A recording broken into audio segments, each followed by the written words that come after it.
Hello दोस्तों, ये कहानी है हमारे मेन कैरेक्टर टोंग टियान की, जो कि अपनी यूनिवर्स का एक सबसे ताकतवर और पावरफुल ह्यूमन गॉड बनने वाला होता है।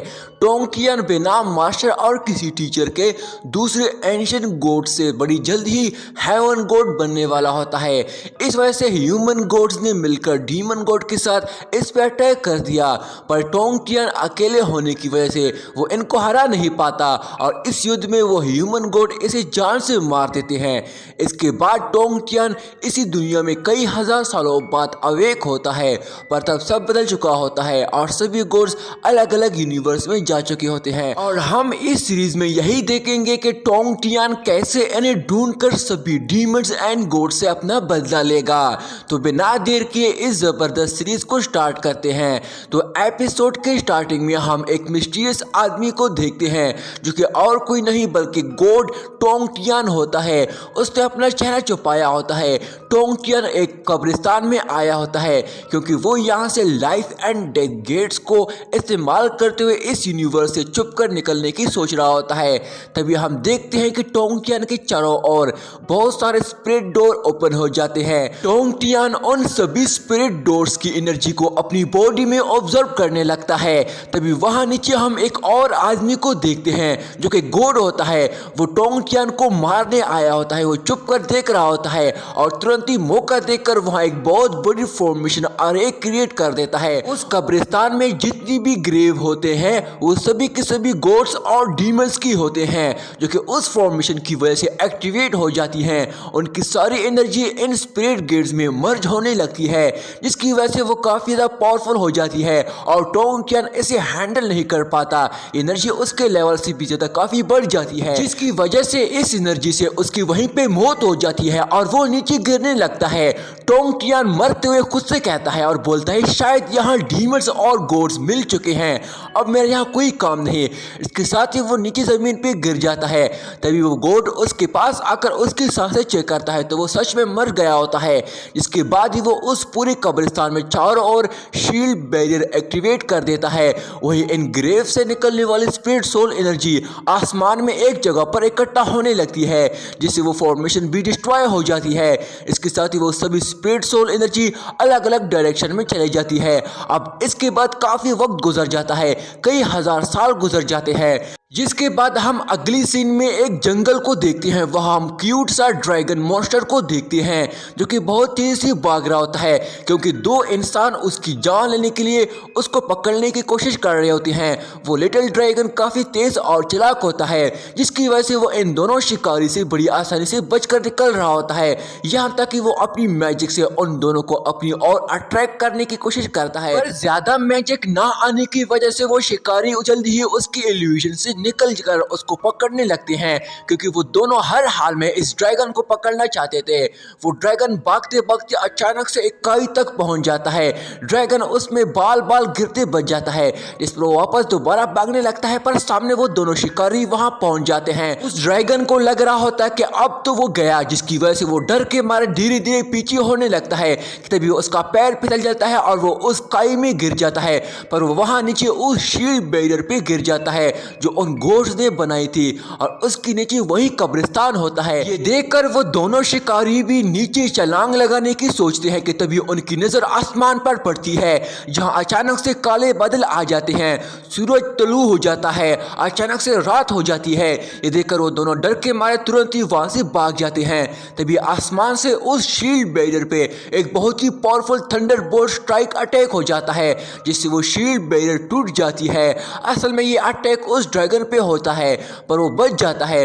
वो नीचे गिर जाता है और इस कब्रिस्तान वाली जगह पे खुद को अपाकर ये ड्रैगन बहुत ही ज्यादा डर जाता है और वो डर के मारे इस जगह से निकलने की सोच रहा होता है। वो ड्रैगन काफी ज्यादा घबराया हुआ होता है, जिसकी वजह से वो इधर उधर घूम रहा होता है कि तभी अचानक से नीचे से एक हाथ निकलता है, जिससे वो ड्रैगन दूर जाकर गिरता है, और ये और कोई नहीं बल्कि हमारा टोंग टियान ही होता है। टोंग टियान उस कब्र से बाहर आ जाता है। उसको उड़ता देखकर उस ड्रैगन की पूरी तरह पट जाती है और तुरंत ही वो वहां चुप जाता है कि तभी टोंग टियान उठकर सोचने लगता है और खुद से कहता है कि कुछ दिन पहले जब वो यहाँ स्पिरिट गेट्स की पावर्स को ऑब्जर्व करने आया था तब अचानक से किसी स्ट्रेंज एनर्जी की वजह से उसकी डेथ हो गई थी, लेकिन आज वो अचानक से दोबारा से जिंदा हो गया। वो काफी ज्यादा सोचने की कोशिश करता है कि आखिर वो यहाँ क्यों आया था, पर उसे कुछ भी याद नहीं आ रहा होता है। वो ये सब सोचते हुए तभी वो चलने लगता है कि तभी अचानक से उसकी नजर वहां कुछ लोगों की डेथ प्लेट पर पड़ती है।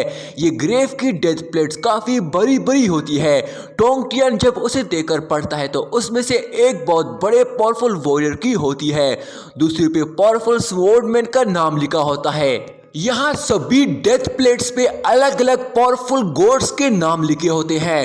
टोंग टियान सोचता है कि आखिर इतने पावरफुल और अच्छे लोगों की डेथ और इनकी ग्रेव आखिर एक जगह पर ही कैसे हो सकती है, ये सभी एक ही जगह पर कैसे मर सकते हैं। यहाँ कुछ तो अजीब हो रहा है और मुझे ये समझ नहीं आ रहा है कि मेरी मौत भी यहाँ क्यों हुई है और मैं यहाँ कैसे आ गया था। तभी हम देखते हैं कि सूरज से बादल हट जाते हैं जिसकी वजह से दोबारा रोशनी पैदा हो जाती है। उस ड्रैगन को अब नजर आने लगता है और वो ये मौका देखकर वो धीरे धीरे चुपके से वहां से निकलने की कोशिश करता है, पर टोंग टियान की नजर उस पर पड़ जाती है। उस ड्रैगन को लग रहा होता है कि वो उसे नहीं देख रहा है और ये सोचते हुए उसका ध्यान कहीं भटक जाता है और वो एक ग्रेव से टकरा जाता है। तभी टोंग टियान उसके करीब आने लगता है। ये देखकर वो ड्रैगन पूरी तरह घबरा जाता है कि अब इसकी मौत तो पक्की है और इस वजह से वो अपनी आंखें बंद करने लगता है कि अब ये बंदा इसे मार देगा। पर टोंग टियान जैसे ही अपना हाथ उसके करीब लाकर उसे पकड़ने की कोशिश करता है कि तभी वो ड्रैगन हिम्मत करके अपनी फायर से उस पर अटैक कर देता है और भाग जाता है, जिससे टोंग टियान को बहुत ही गुस्सा आ जाता है। और अगली सीन में हम देखते हैं कि टोंग टियान ने उसे पकड़कर आग के ऊपर पकाने के लिए बांध दिया होता है। वो ड्रैगन रोते हुए चिल्ला रहा होता है कि अभी वो काफी छोटा है, उसके साथ ये जुल्म करना अच्छी बात नहीं है। वही टोंग टियान को समझ नहीं आ रहा होता है कि आखिर ये आवाज कहाँ से आ रही है। जब वो ध्यान से देखता मतलब ये ड्रैगन बोलता भी है, जिस पर वो तुरंत ही उसे आंख से दूर कर देता है और उसे कहता है कि मुझे तुमसे कुछ पूछना है और उसके सही से जवाब देना। ये सुनकर वो ड्रैगन कोई जवाब नहीं देता। टोंग टियान दोबारा से उसको आग के ऊपर डाल लेता है। उस ड्रैगन को काफी पेन हो रही होती है, जिसकी वजह से वो टोंग टियान से डील करता है और उसे सब कुछ बताने के लिए एग्री हो जाता है। जिसके बाद टोंग टियान उससे पूछता है कि मुझे जल्दी से सच सच बता, ये कौन सी जगह है, ये जगह कौन सी है और मैं कहाँ हूँ। जिस पर ड्रैगन उससे कहता है कि जिस सिटी की तुम बात कर रहे थे वो 10,000 साल पहले ही तबाह हो चुकी है। ये सुनकर टोंग टियान काफी शौक हो जाता है और उसे कहता है कि क्या कहा 10,000 साल हो गए हैं। जिस पर ड्रैगन उसे कहता है कि जिसकी तुम बात कर रहे थे वो भी और साथ ही उसके साथ बाकी सभी भी सिटीज अब तक डिस्ट्रॉय हो चुकी है। इसके बाद एक नया बहुत बड़ा कॉन्टिनेंट बना जिसमें अब हम रह रहे हैं। उसकी बातें सुनकर टोंग टियान काफी उदास और परेशान हो जाता है क्योंकि उसने अपनी फैमिली के साथ अपने दोस्तों को भी अब खो दिया और अब वो अकेले पड़ चुका है, जिसकी वजह से हमें यहाँ उसका थोड़ा फ्लैशबैक भी दिखाया जाता है। तभी वो ड्रैगन उससे पूछता है कि आखिर तुम हो कौन और तुम दोबारा जिंदा कैसे हुए, तुम उस ओल्ड ग्रेवयार्ड में आए कहाँ से, कहीं तुम्हें किसी ने जिंदा तो नहीं मार दिया था। अब इसकी ये बातें सुनकर टोंग टियान को अपना पास्ट याद आ जाता है। यहाँ याओलिंग नाम की लड़की जो कि उसकी मोहब्बत होती है वो उसे छोड़कर जा रही होती है और वो उसे देख रहा होता है। तभी टोंग टियान अपनी होश संभालता है और उसका नाम लेता है याओलिंग, तुम कहाँ हो। ये सुनकर वो ड्रैगन उससे पूछता है कि उस लड़की ने तुम्हें जलाया तो नहीं था, पर टोंग टियान को कुछ भी याद नहीं आ रहा होता है। पर जब वो अपनी स्पिरिचुअल पावर्स एनर्जी चेक करता है तो उसकी गॉड लेवल पावर्स उसके पास नहीं होती, जिस पर वो उठकर बिना सोचे समझे उस ड्रैगन को जलाने लगता है। जिस पर ड्रैगन उससे माफी मांगते हुए कहता है कि मुझे छोड़ दो, मैं तुम्हारे बहुत काम आ सकता हूँ, तुम्हारा यहाँ कोई नहीं है तो तुम्हें मेरी जरूरत है। तभी इसके बाद अगली सीन में हम देखते हैं कि टोंग टियान और वो ड्रैगन दोनों एक साथ उस कब्रिस्तान को देख रहे होते हैं। टोंग टियान उस ड्रैगन से पूछता है कि आखिर ये सभी एंशिएंट ग्रेव यहाँ एक जगह पर आई कैसे। इस पर ड्रैगन उसे जवाब देता है कि इसके बारे में तो बड़े लोगों को पता होगा, मैं तो अभी छोटा हूँ। तभी टोंग टियान खुद से कहता है कि यहाँ जो भी हुआ था मुझे नहीं पता, पर इस सच का पता मैं जरूर लगाऊंगा। कि आखिर यहाँ किसने मुझे जान से मारा था, कि आखिर यहाँ किसने मुझे जान से मारा था, आखिर वजह क्या थी मुझे मारने की। मुझे हर हाल में इस राज का पता लगाना होगा कि आखिर गॉड और डीमंस की ग्रेव एक साथ यहाँ कैसे आई। इसके साथ ही वो वहाँ से जाने लगता है। ये देखकर वो ड्रैगन भी उसके पीछे आने लगता है, लेकिन तभी अचानक से उनके ऊपर से एक बहुत ही बड़ा ड्रैगन गुजरता है। लेकिन जैसे वो थोड़ा आगे जाता है कि तभी एक जैंट होली हैंड की मदद से वहाँ एक क्रिएचर उस ड्रैगन को अपनी मुट्ठी में पकड़ लेता है। इस क्रिएचर को देखकर टोंग टियान भी काफी शौक हो जाता है कि इस दुनिया के क्रिएचर तो काफी ज्यादा बड़े बड़े हैं, ये जरूर डेंजरस होंगे। तभी वो ड्रैगन उससे कहता है कि क्या आप यहाँ अकेले हो? मैं भी इस दुनिया में बस अकेला रहता हूँ, मेरा नाम हाउ चैन है, मैं ज्यादा देर यहाँ अकेला सर्वाइव नहीं कर पाऊंगा, तो क्या तुम मेरे साथ दोस्ती बनाना चाहोगे? हम अच्छे दोस्त बन सकते हैं। इस पर टोंग टियान भी राजी हो जाता है और वो उसके साथ हाथ मिला देता है और उससे अपना नाम टोंग टियान बताता है। इसके साथ ही यहाँ पे हमारा ये वाला सीन चेंज हो जाता है, जहाँ पे हम इन दोनों को देखते हैं जो चलते चलते काफी दूर आ चुके होते हैं। वो दोनों एक खतरनाक पहाड़ी को क्रॉस कर रहे होते हैं और ऐसे ही चलते चलते वो दोनों आखिरकार इंसानों के इलाके में पहुंच जाते हैं।